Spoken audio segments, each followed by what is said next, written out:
Hello மக்களே, எல்லாருக்கும் வணக்கம். எல்லாரும் நல்லா இருப்பீங்கன்னு நினைக்கிறேன். Welcome back to Sundaruma Jayanthi channel. நீங்கள் இப்போ தான் நம்மளோட சேனலை ஃபர்ஸ்ட் டைம் பார்க்குறீங்கன்னா மறக்காமல் சப்ஸ்கிரைப் பண்ணிக்கோங்க. ஆல்ரெடி சப்ஸ்கிரைப் பண்ண எல்லா சொந்தங்களுக்கும் ரொம்ப ரொம்ப ரொம்ப தேங்க்ஸ். சரி வாங்க வீடியோக்குள்ளே போகலாம். ஃப்ரெண்ட்ஸ், என்னடா இவ திடீர்னு மாக்கோலம் போட்டுட்ருக்கான்னு யோசிக்காதீங்க. நான் எனக்கு தோணுச்சுன்னா ரேண்டமாக ஒரு நாள், அப்படி இல்லைன்னா எப்பயாச்சும் சாமி கும்பிடுவோம்ல, அந்த மாதிரி ஒரு நாள், வெள்ளிக்கிழமை செவ்வாய்க்கிழமை அந்த மாதிரி ஒரு நாளில் எனக்கு தோணுச்சுன்னா மாக்கோலம் போடுவேன். அப்படி இல்லைன்னா நார்மலாக கோலமாவிலே போட்டு போயிடுவேன். எனக்கு மாக்கோலம் போடுறத விட கோலமாவில் போடுறது செம்ம ஈஸி. ஆனால் இந்த மாக்கோலம் ரொம்ப ரொம்ப டஃப்பானது. எனக்கு சின்ன வயசு ஞாபகம் தான் இருந்தது இதை போடும்போது. என்னென்னா, அப்போல்லாம் அம்மா ஒரு திருவிழா பொங்கல் அந்த மாதிரி டைமுக்கு போடுவாங்க. கூழ் ஊற்றுறாங்க அப்படின்னா சாமி போயிட்ட உடனே ஏற்கனவே போட்டுட்ருப்பாங்க காலைல கோலம். ஆனால் அதெல்லாம் பெருக்கிட்டு திரும்பவும் சாணி போட்டு மொழுவிட்டு சாணி தரையில் அந்த தரையில் போடுவாங்க. மாவு என்னென்னா பச்சரிசியை ஊற வச்சுருவாங்க. நல்லா ஒரு 4-5 மணி நேரம் ஊறிட்டதுக்கப்புறம் அதை மிக்சர் ஜாரில் அப்படியே தண்ணி கொஞ்சமாக ஊற்றி அரைச்சிட்டு நல்லா பேஸ்ட்டு மாதிரி அரைச்சிடணும். அப்படி இல்லைன்னா வடை ருபுவோம்ல உரல், அதில் ருப்புவாங்க. அது ருப்பிட்டு எடுத்து ஒரு உள்ளங்கை சைஸில் துணி கட் பண்ணிவிட்டு அந்த துணியில் கோலம் போடுவாங்க. அந்த துணியை மோதிர விரல் இருக்குல்ல, மீதி அந்த விரலை மட்டும் விட்டுட்டு மீதி இருக்க 4 விரல்லையும் பிடிச்சிட்டு அந்த மோதிர விரலால் அந்த மாக்கோலத்தோட மாவை அந்த தண்ணி கன்சிஸ்டன்சி எப்படின்னா ரொம்பவும் தண்ணியாக இருக்காது, ரொம்பவும் திக்காக இருக்காது. அந்த துணியை துவைச்சி ஒரு கிண்ணத்தில் மாவை வச்சுட்டு அந்த துணியை துவைச்சி எடுத்து இந்த மோதிர விரலால் விடுவாங்க. 4 விரல் இருக்குல்ல, அந்த 4 விரலும் லைட்டாக ப்ரெஸ் பண்ணால் அந்த துணியில் இருக்க மாவு அந்த மோதிர விரலில் நம்ம என்ன இழுக்கிறோமோ அது வரும். அம்மாலாம் போடும்போது கம்பி கோலம் தான் போடுவாங்க. ஆனால் எனக்கு கம்பி கோலமே வராது. குட்டி குட்டி கோலம் தான் தெரியும். பூக்கோலம்னா நான் என்ன வேணால் எவ்வளோ வேணால் போட்டுருவேன். ஆனால் எனக்கு கம்பி கோலமே வராது ஃப்ரெண்ட்ஸ். ஏன்னா அம்மா சின்ன வயசுலேருந்து எனக்கு கம்பி கோலமே கற்றுக்க விட்டதில்லை. பூக்கோலம் எவ்வளோ வேணால் போடுவேன். அம்மாவுக்கு நிறைய கம்பி கோலம் தெரியும், சூப்பராக போடுவாங்க. ஆனால் எனக்கு கம்பி கோலமே வராது. அம்மாவுக்கு பூக்கோலம் வராது, அச்சு வச்ச பூக்கோலம் போடுவாங்க. இந்த மாதிரி ரங்கோலி போட வராது அவங்களுக்கு. அம்மாலாம் ஸ்பெசிஃபிக்காக இந்த நாள் அப்படின்ட்டு வச்சுருப்பாங்க, அப்போ தான் போடுவாங்க. எனக்கு அந்த ஞாபகம் தான் வந்தது. இப்போயுமே எனக்கு அந்த துணி வச்சு போட்டால் போட தெரியாது. நார்மலாக வெறும் கையில் தான் இப்போ நான் அதை போட்டுட்ருக்கேனே. அந்த துணி வச்சு போடும்போது நான் அதை ப்ரெஸ் பண்ணேன்னு வச்சுக்கோங்களேன், எனக்கு அது ஒரு சைடாக போகும், நான் ஒரு பக்கமாக இழுப்பேன். ஆனால் துணி இல்லைன்னா ரொம்பவே சூப்பராக இருக்கும். துணி வச்சு போடும்போதே அந்த கையில் தேஞ்சிருமா, அந்த மோதிர விரல் சொல்லுவாங்கள்ல, அந்த விரல் தேயுமா. அம்மா சொல்லுவாங்க அது போடும்போதெல்லாம், நீ துணி இல்லாமலே எப்படியோ போடுற அப்படின்னு. ஆனால் அவங்களுக்கு துணி இல்லாமல் வராது, எனக்கு துணி இருந்தால் தான் வராது. அந்த துணி வச்சு போட்டால் ஒரு மாதிரி இருக்கும். அது ரொம்ப நான் ப்ரெஸ் பண்ணிட்டேன்னா எனக்கு அப்படியே அந்த மாவு கீழே மொத்தையாக இருக்கிற மாதிரி ஆகிடும். அதனால் பார்க்குறதுக்கு அது கோலம் மாதிரி இருக்காது. ட்ரை பண்ணி பார்த்துட்டு தான் நம்மளுக்கு அந்த செட் ஆகாது அப்படின்னு சொல்லிட்டு நான் இந்த மாதிரி எடுத்துக்கினேன். எனக்கு இதில் எவ்வளோ ட்ரை பண்ண முடியுமோ டிசைனாக அப்படி போட்டுட்டு இருந்தேன். இதுவே கோலமாவுனா நான் சீக்கிரமாக போட்டே முடிச்சிட்ருப்பேன். நான் ஸ்டார்ட் பண்ணியே 3/4 மணி நேரமாக இந்த கோலம் போட்டுட்ருந்தேன். மாக்கோலம் போட்டாலே மழை வந்துடும்.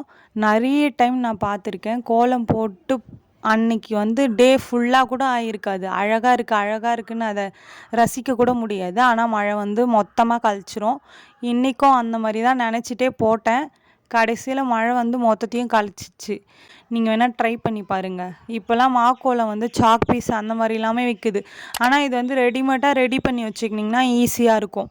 எப்படின்னா ஃப்ரிட்ஜில் அரைச்சி வச்சுட்டு நம்ம எப்போ தேவையோ அப்போ லைட்டாக கொஞ்சம் தண்ணி மட்டும் ஆட் பண்ணி நம்ம திக்காக இல்லை தின்னாக உங்களுக்கு எப்படி இழுக்க வாட்டப்படுதோ அப்படி போட்டிங்கன்னா சூப்பராகவே இருக்கும். நீங்கள் ட்ரை பண்ணி பாருங்கள்.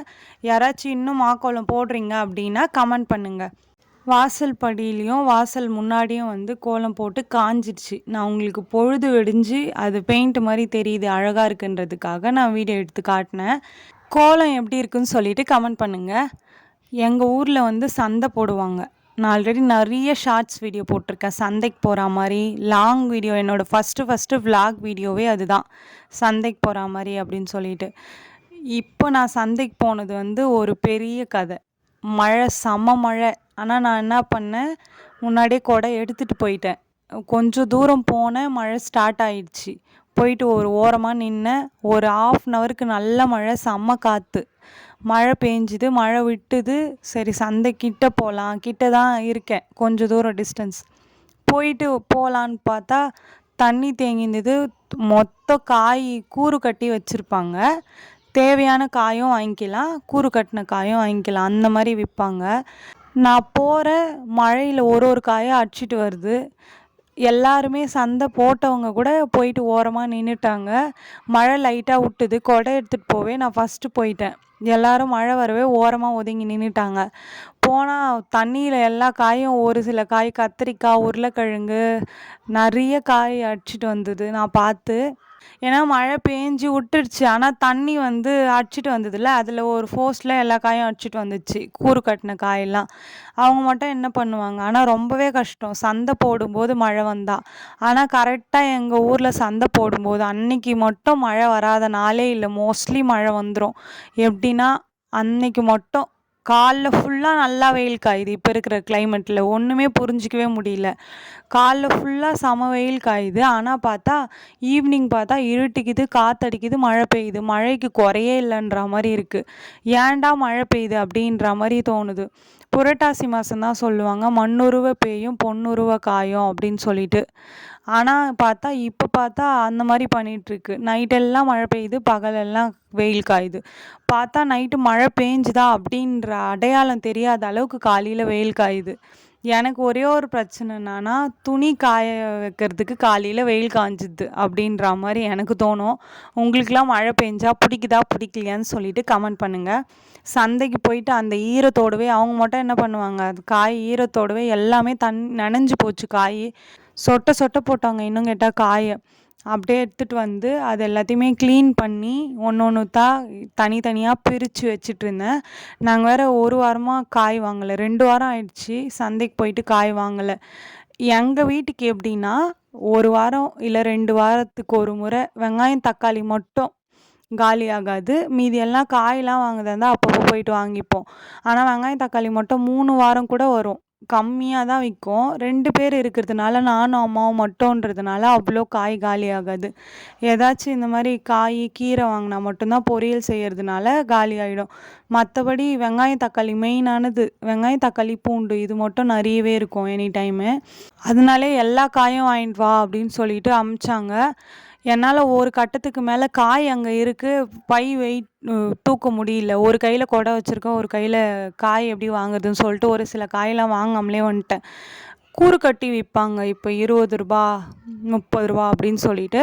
நம்மளுக்கு தேவைன்னா நம்ம தனியாக காய் பொறுக்கி வாங்குறோன்னாலும் நார்மல் ரேட்டுக்கு, அது வந்து வெளியில் எப்படி விற்கிறாங்களோ அந்த மாதிரி ரேட்டுக்கு விற்பாங்க. இந்த கூறு கட்டி விற்கிறது வந்து 20 ரூபா. எல்லா 2மே ஒரே காய் தான். அது வந்து நம்ம அவங்களா எடை போட்டு கொடுப்பாங்க. இது வந்து கூறு கட்டி அப்படியே எடுத்து வைப்பாங்க. அவ்வளோதான் 2த்துக்குமே டிஃப்ரெண்ட்டு. ஆனால் பொறுக்க விட மாட்டாங்க. இது நம்ம செப்ரேட்டாக போய் கடையில் வாங்கினோன்னா பொறுக்கி வாங்கலாம் அந்த மாதிரி.